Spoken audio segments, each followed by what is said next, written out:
Alright, so let's take a look at some examples where we'll be taking the derivatives and using the inverse trig. Simple one to start with, as long as you've memorized. I want to find the equation of the tangent line. So remember, you need a point and a slope.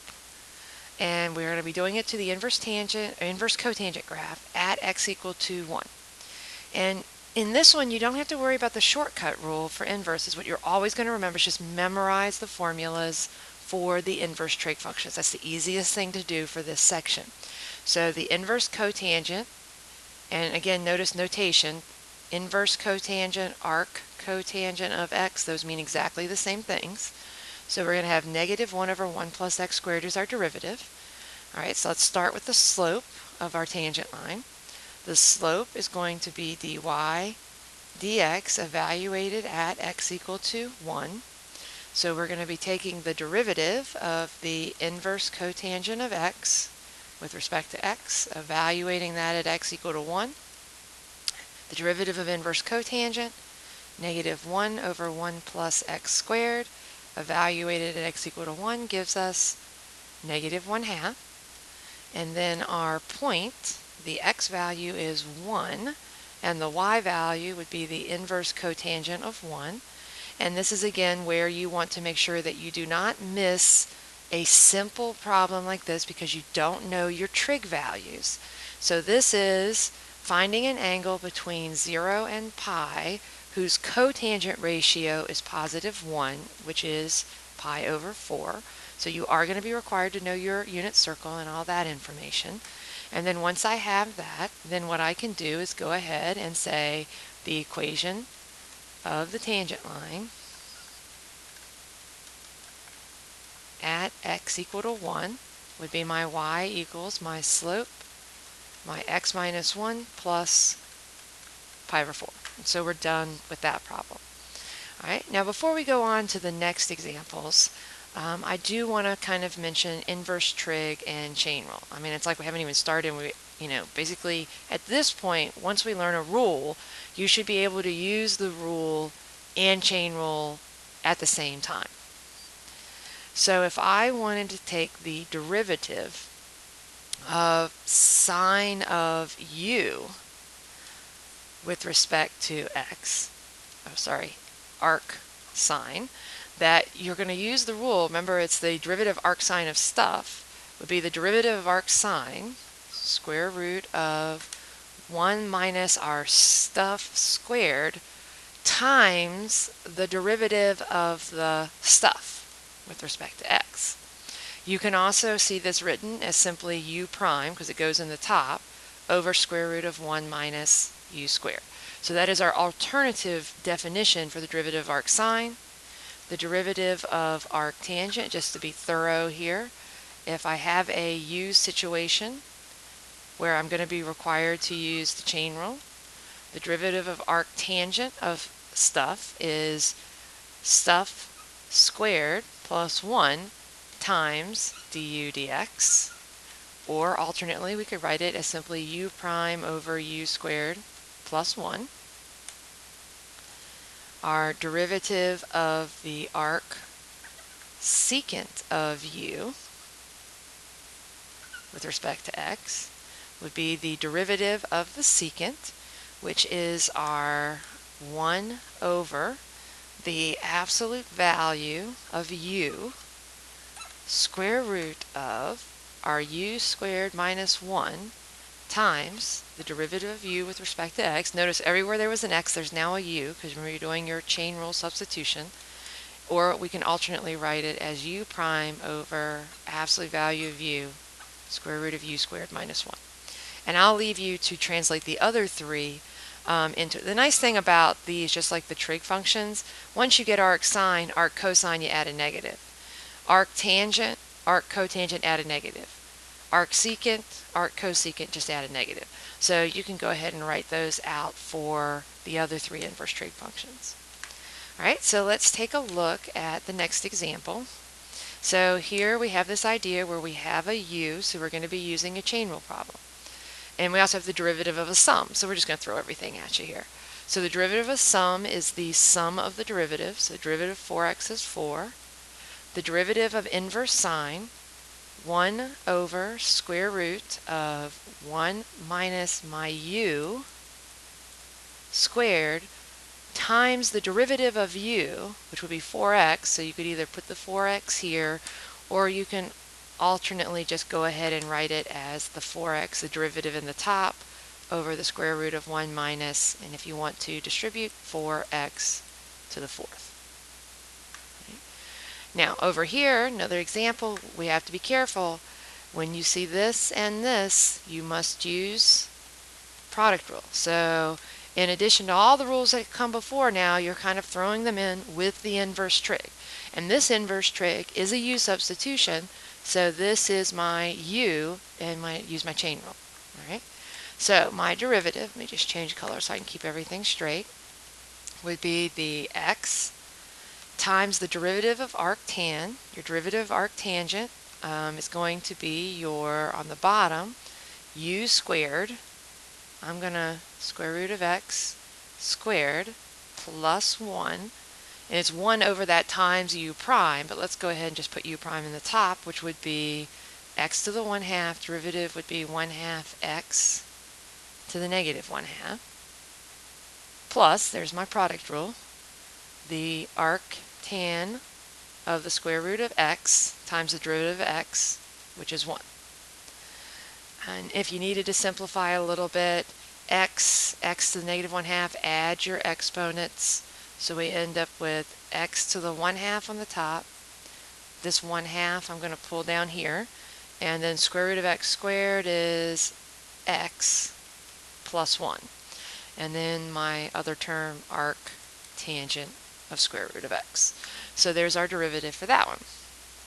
All right, and then our final one over here, we do have some definite chain rule going on. We actually have two chains because I have outside, inside, inside.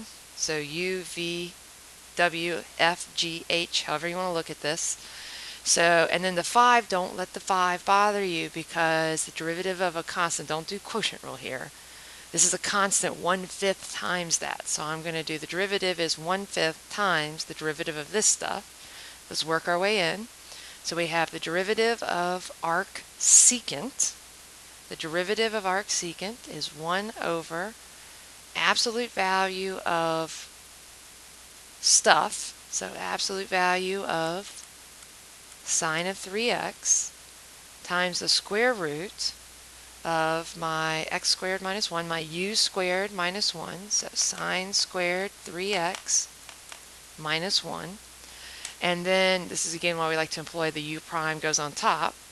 Then u prime goes on top. The derivative of sine is cosine of the stuff times the derivative of the final inside, which is 3. Right?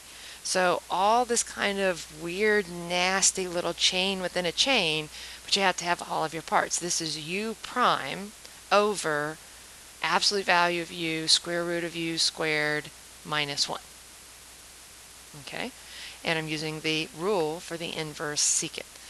Now, you might want to simplify these a little bit. Sometimes that does kind of happen, but let's just leave it here for the moment. We'll worry about simplifying later. All right, let's take a look at this one.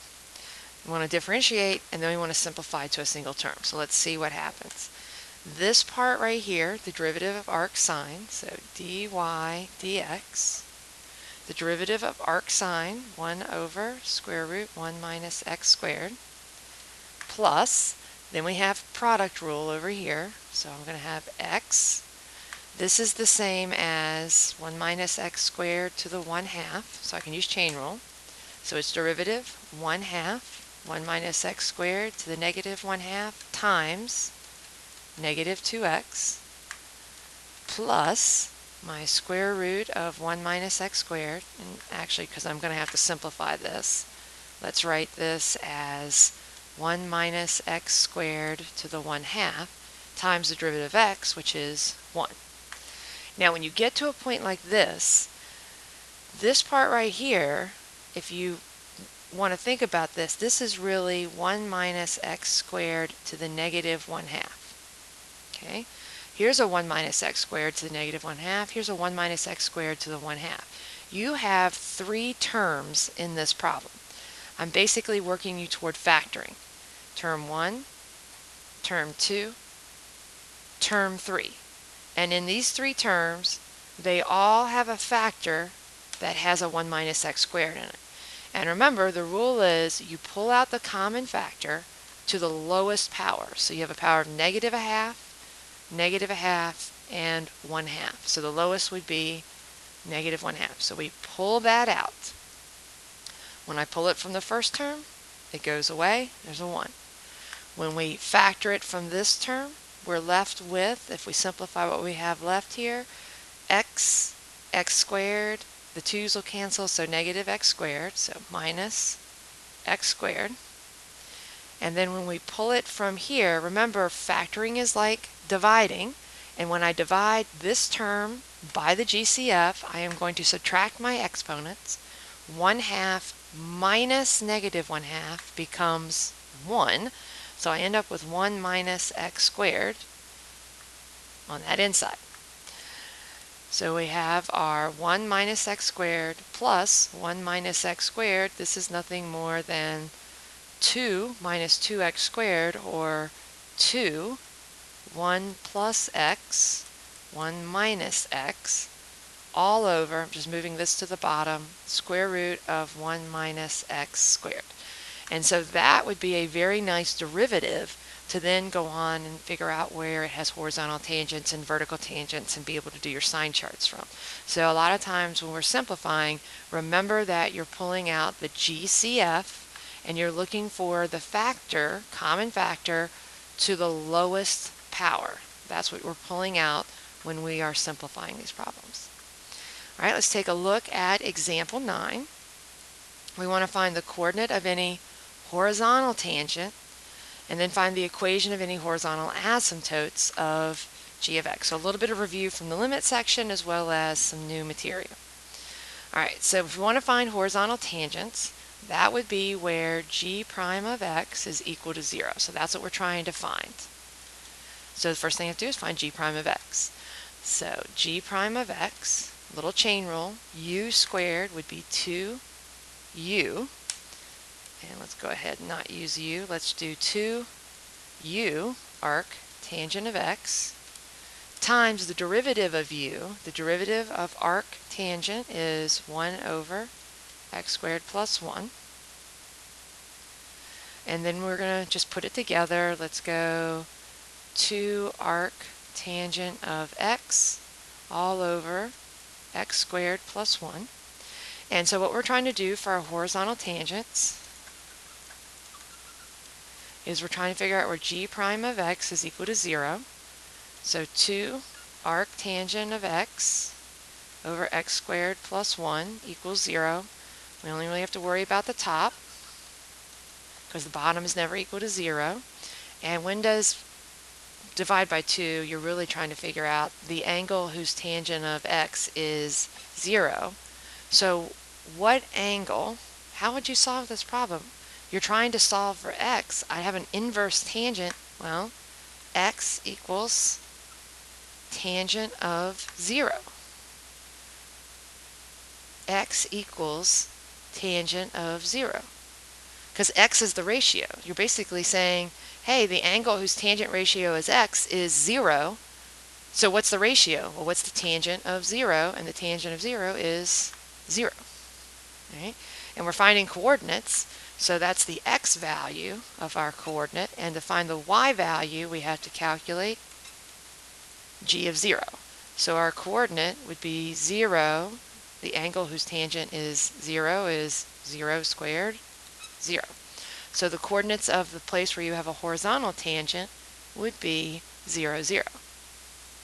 All right, now we want to find the equation of any horizontal asymptotes. Now let's remind ourselves the horizontal asymptote. Don't get confused because we're in chapter 3 and doing derivative rules. That's a limit question. In order to find horizontal asymptotes, we're trying to determine the limit as x goes to plus or minus infinity of g of x. And if that equals a constant, then we know that we have horizontal asymptotes. So we're doing the limit as x goes to plus or minus infinity of our arc tangent of x squared. And so we have a composition going on. I might need to split this up, but let's see what happens. So the first thing I need to do is I need to do the limit on the inside function. All right, so I'm just going to kind of come down here and think to myself, what's the limit? Let's do as x goes to infinity of arc tangent of x. That's going to, if you remember your horizontal asymptotes of arc tangent, as x goes to infinity, arc tangent of x goes to pi over 2. Right? And then just to see, is it going to be any different? The limit as x goes to negative infinity of arc tangent of x is negative pi over 2. But in this problem, once we figure out where this is going, then we're basically going to figure out two limits. We're going to do the limit as x goes to plus or minus pi over 2 of x squared. And so now, what happens when you're going to square them? Well, they're both going to the same place. They're going to pi squared over 4.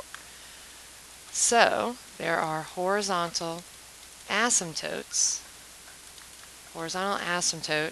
of y equals pi squared over 4. So always good to throw a little review in when we're doing these examples. All right, coming into our last two examples. So example 10, we want to rewrite tangent of the arc cosine of x squared as an algebraic expression. This really isn't calculus, this is you practicing those triangles. Arc cosine has a principal value range of 0 to pi. Here's your ratio. Your ratio x squared over 1 is going to be our adjacent over hypotenuse, because it's arc cosine.